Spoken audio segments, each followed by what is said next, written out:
Hello, and welcome to Let's Sip and Talk with Freema. Jonah Hodges on. He is a professional football player in Japan. He also can share with us how it is being, in a foreign country, living in a foreign country, all while this whole Black Lives Matter movement is going on and being biracial. So today we're really going to enjoy the conversation with him on this Hump Day Wednesday. Today I am drinking some wine, people, and do not forget, if you like what's going on here on Let's Sip and Talk with Freeman, make sure you support so you can get you a Let's Sip and Talk with Freema cup. The Cash App is by now. The Cash App is Let's Sip and Talk. And let's see if we can add our guest on today.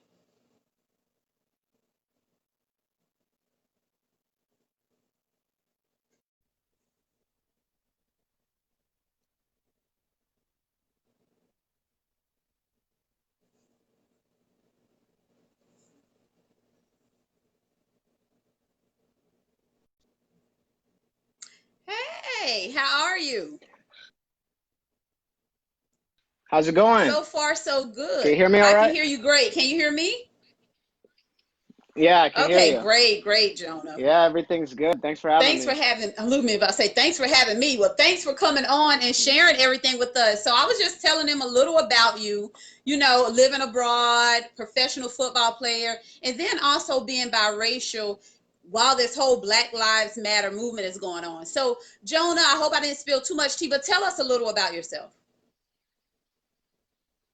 So yeah, my name is Jonah. I'm from Santa Cruz, California. It's Northern California. I'm about an hour south of San Francisco, and I went to Cal. I play football, obviously, as you said. So I played college football at Cal Berkeley, and then I played football down in San Diego, and had a chance to go play pro. And I ended up playing a little bit pro. I tried to go to the NFL, so I was in mini camp with the Detroit Lions. Ended up getting cut there. Was up in Canada. They have a league over there. And then I ended up getting injured and went to Japan. Mm. And I didn't know there was a league over there in Japan until I got there, and it was just a crazy experience. Oh, And something I would recommend to everybody living abroad, at least for some point of their life, because I learned a lot, and it was just a great experience. what took you to Japan? Is that something you just went on a leap of faith inside and said, okay, I'm going abroad. I want to go to Japan, or something actually, came into your life to make you want to go to Japan? I think the audio just cut out for a second. It's starting to like double up. Uh oh, Can you hear me all right? I can hear you good. I can like hear you, but I think it's in the past because it maybe I should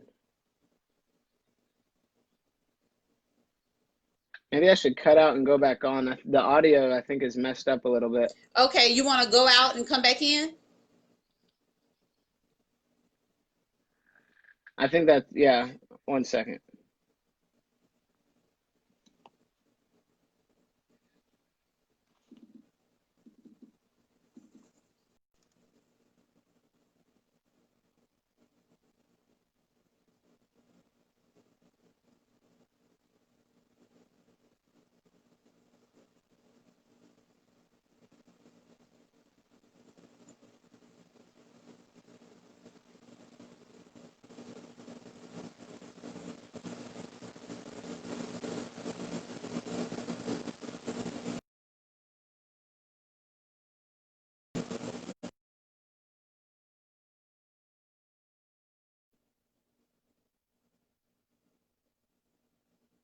Am I echoing or anything, being that we had to stop the interview?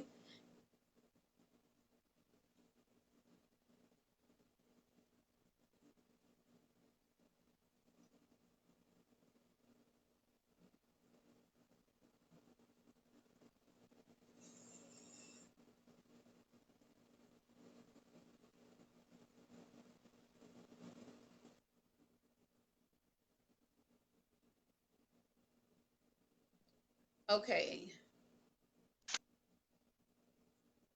How about now?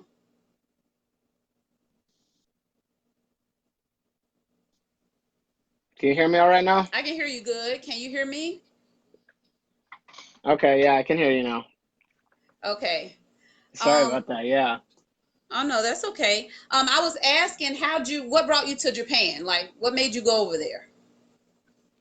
So yeah, I still wanted to play football, obviously, and I ended up getting a message on Facebook from the general manager over there. So I went on a visit for a little over a week, and I loved it over there.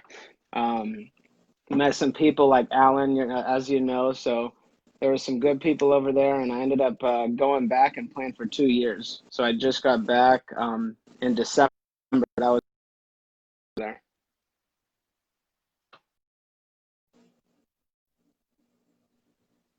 Okay, so you're still playing now, Jonah? I'm not going to go back anymore. I ended actually retired, so that was my last year. But Oh, I had a good time over there. So I played after college. I played for 3 years.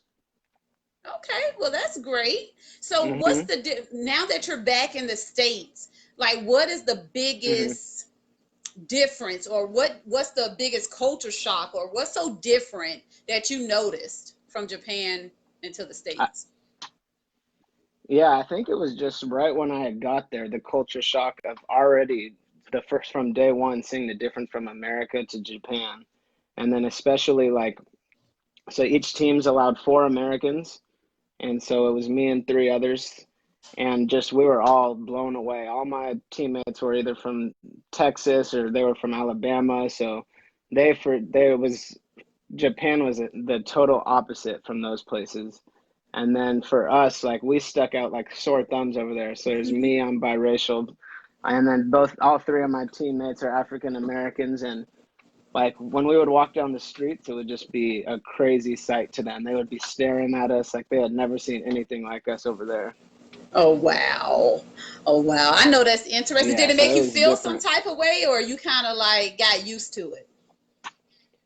I mean, a little bit, but all at the same time, I understood because everyone out there, to us, like everyone out there was looking the same because they were all going to work in their suits and ties. Like the trains would be full of these same height, black hair, Japanese Okay. men, and then there's like football players here and there, like us, walking around in our sweats and sweatshirts and looking how we look, and we could just feel the eyes on us, but it was different. But they also really appreciated Americans out there as well, so that was a good part about it.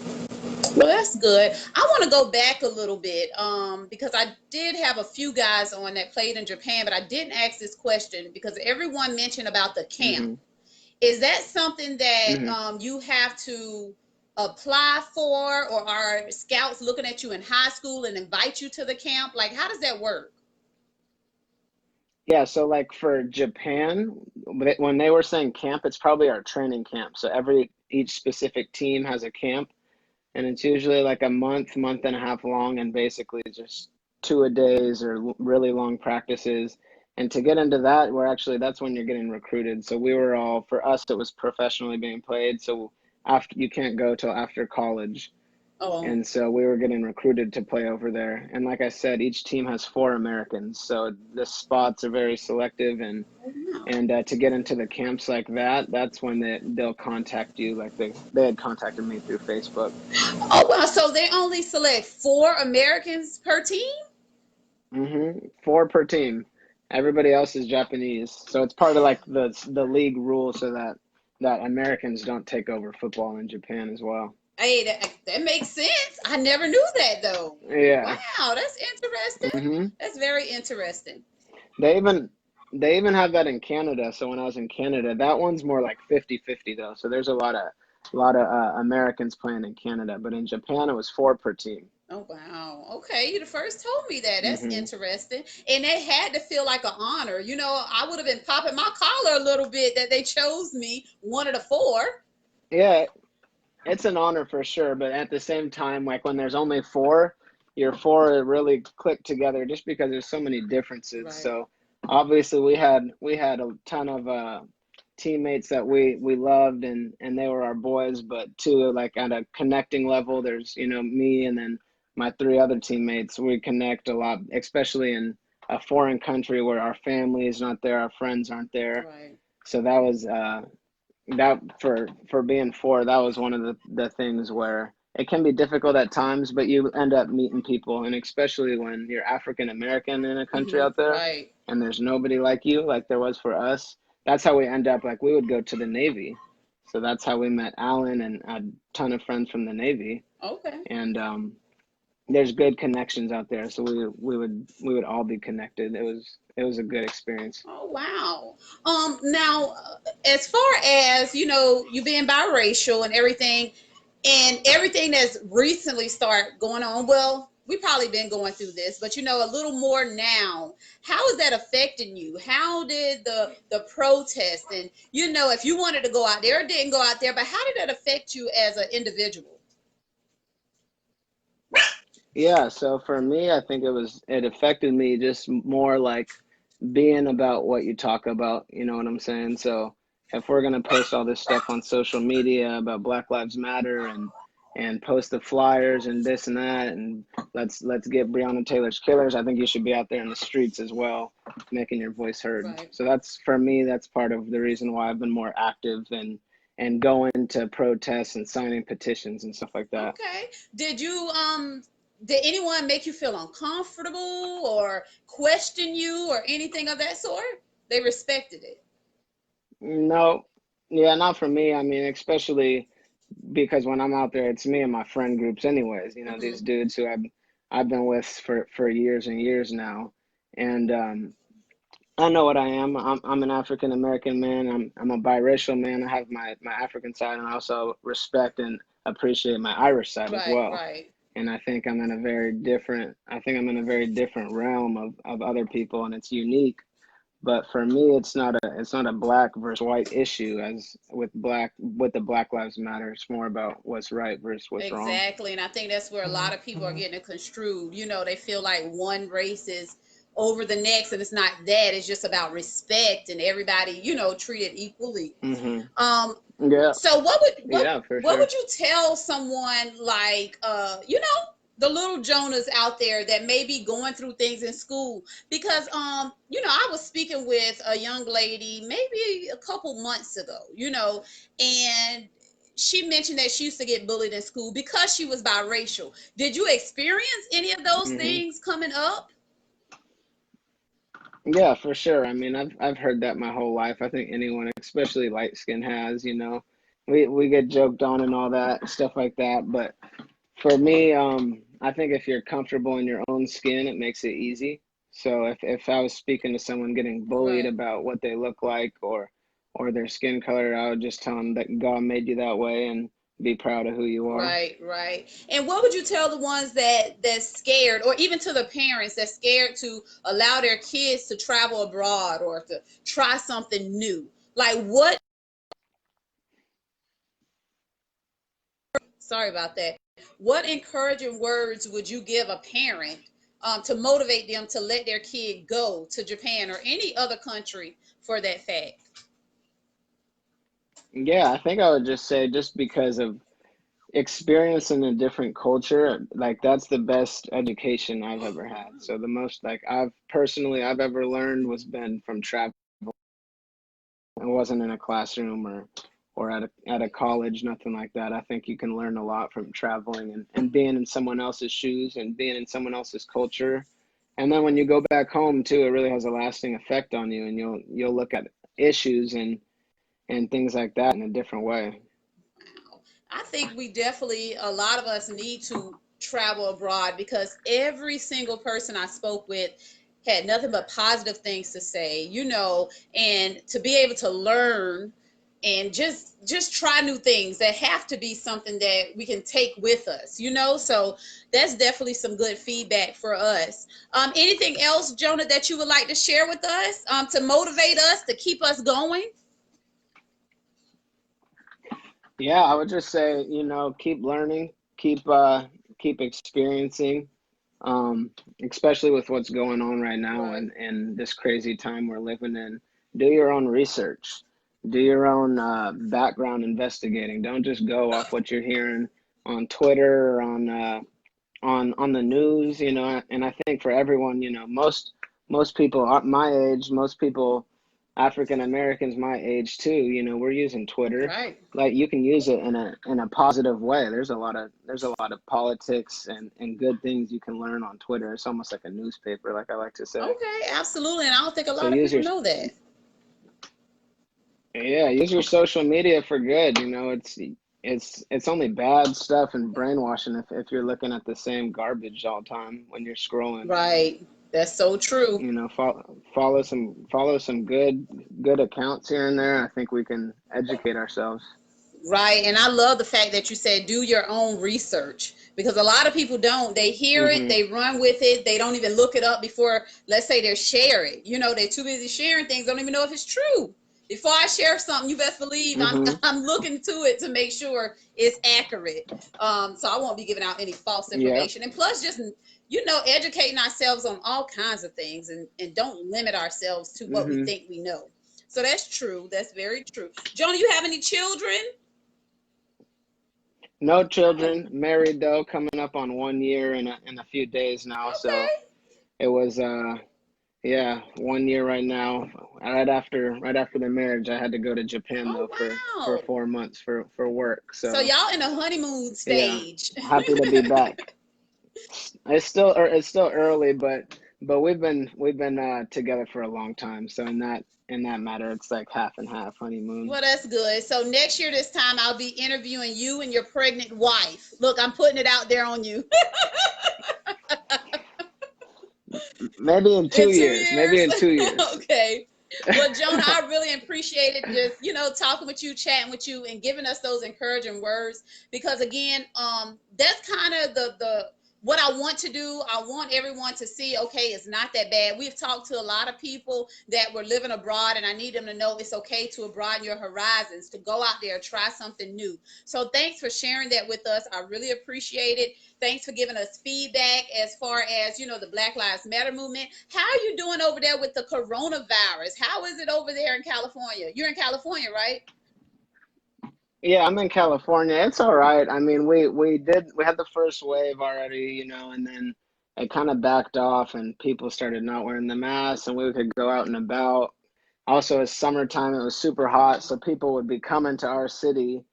And then now it's blown up again, so we're going through the whole second wave right now. So a lot of stuff is shut back down. Definitely need a mask if you're going inside anywhere. Right. But I think it's just a patience thing. We're gonna have to wait this out. Definitely. I think we have to wait it out and, you know, utilize the downtime. Don't let it utilize us, you know? So yes. Oh, how is it out there? It's definitely spiking. It's definitely spiking here. I see a good bit of people without masks on. I don't know. It's, you know, like we say, it's mandatory. You see it on the door, but they still let you come in with no mask on. So it's up to the people to actually, you know, make them do it. But people just don't listen. Yeah. Now, like, that's how it was, but now that's not flying out here. Oh, okay. It's like if going inside, you're gonna need a mask, or they'll call you out. They won't even let you in. Oh, well, that's good, because I've walked in a gas station and mask required. Okay, I got on my mask, and this person here doesn't, but nobody says anything to them. So yeah, it's weird. It's different. It's like some places you can, some places like in restaurants, if you're inside, you can't. So I think it depends on the county too. Like in my county right now, you can't really be eating inside. I went down south for work and it was like totally different rules. So I think it just depends on where you are right now. Well, you just be safe out there, Jonah. Again, I appreciate you for taking some time out today on this great Wednesday. What time is it there for you, Jonah? What was that? What time is it there for you? It's 4:19. That's PM, right? So it's not too bad. Okay. PM, yeah. Okay. Pacific time. Nope.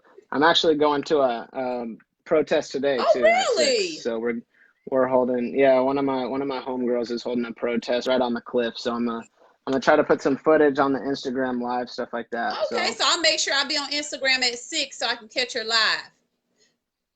Yep, go ahead. It's Jonah Hodges. Just search me on that, and I'll post some stuff as well, like some links I've been posting here and there. Okay, sounds good. Sounds good. I'll definitely be tuning in. Yeah, J Hodges 831. Joe Hodges eight. Yep, You said Joe Hodges. What was that? J Hodges Oh, Jay 831, or you Hodges. could just search my name, Jonah Okay. Hodges. All right. I will definitely It'll be come tuning up. in, and you be safe out there. Okay. All right, thanks for Thank having you me. for coming Yeah, on. you I too. appreciate it. All Have a good love. day. Peace and love. Let's sip and talk. You All right. too. Bye bye. Peace and love.